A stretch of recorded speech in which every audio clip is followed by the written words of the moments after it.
profesi atau organisasi kemasyarakatan di dalam penyelenggaraan pendidikan.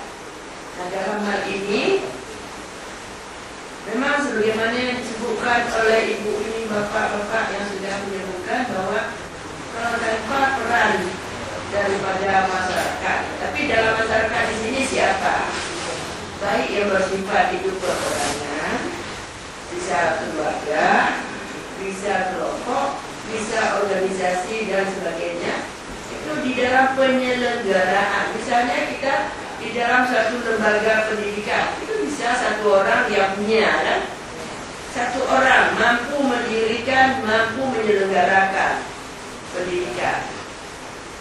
Kemudian kalau satu keluarga juga, kemudian kelompok bisa, kemudian anggota organisasi masyarakat, organisasi dan pendidikan. Tanpa peran serta, mungkin pendidikan ini tidak akan berperan. Kemudian masyarakat dapat berperan serta sebagai sumber, sebagai pelaksana, dan sebagai pengguna hasil pendidikan. Sebagai sumber apa? Sumber apa? Baik sumber dana maupun sumber daya. Sumber daya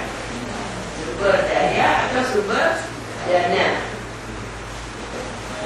Bisa juga sebagai pengelola, kemudian sebagai penghasil, pengguna hasil pendidikan. Nah, jadi dalam hal ini peran serta itu sebagai sumber daya. Daya apa? Tenaga, dana, sarana, dan sebagainya.